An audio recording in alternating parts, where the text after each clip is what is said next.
ए बाळा, सगळ्यात पहिला दिवाळीच्या सगळ्यांना शुभेच्छा. तुम्हाला तुमचं येणारं वर्ष सुखाचं, समृद्धीचं, आनंदाचं, आरोग्यदायी जावं. ठिकाणी आपण सर्वजण महिलांना एकत्रित करण्यापाठीमागचा मुख्य उद्देश असा आहे, या आपल्या सिद्धिविनायक कॉलनी धनगर गल्ली 2 मांडलेसवाडी या ठिकाणी हे जे मंदिर आहे ते मंदिर त्या आजीचं ही जाणकर या ठिकाणी व्हावी ही संकल्पना तिच्या पण डोक्यात होती आणि ती संकल्पना साकार करण्यासाठी या आपल्या गल्लीतल्या लोकांनी पुढाकार घेतला आणि त्या मंदिराची सुरुवात त्यांनी केली. खऱ्या अर्थानं सार्वजनिक बऱ्याच लोकांनी मदत करून हे मंदिर या ठिकाणी उभारलेलं आहे. हे सार्वजनिक आहे, हे आपल्या सगळ्यांसाठी आहे. ज्यावेळी मंदिराचं काम होईल तेव्हा तुम्ही सगळेजण या ठिकाणी म्हणजे कार्यक्रम असू दे का असू दे आपण एकत्रित येऊन गल्लीतली लोक करू शकतोय.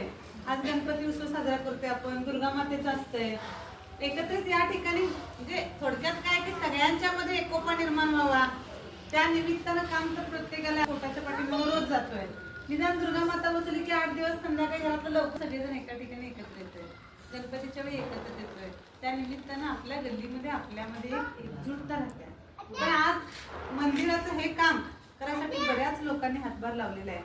हे मंदिर बऱ्याच लोकांना माहिती आहे, म्हणजे एकाच गल्लीपुरतं मराठी न राहता अनेक लोक सुद्धा या ठिकाणी येणार, दर्शन घेणार. आज संकष्टी असत्या, गणपती तुम्ही सांगितलं मंदिर आहे पण हे सगळं होत असं नाही तर लोकार्पण सोहळा मोठा जंगी करायचा असा मानस प्रमुख लोकांचा आहे. आणि हे करत असताना या सिद्धिविनायक ट्रस्टमध्ये जात असतील या दोघांनी हे मंदिर लवकर व्हावं, याचं काम पूर्ण व्हावं, निधीसाठी तर या लोकांनी प्रत्येकाला हात जोडले.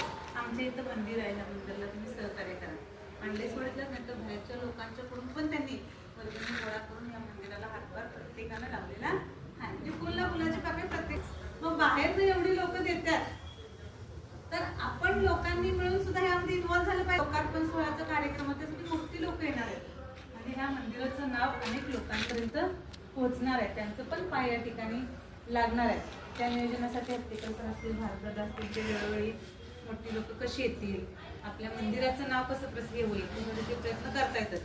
तर त्या दिवशी जास्तीत जास्त महिलांचा सहभाग असावा असं त्यांचं मत आहे.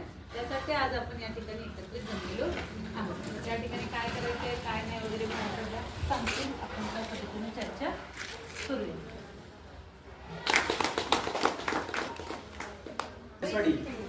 याची स्थापना आपण 2007 साली केली. ते मंदिर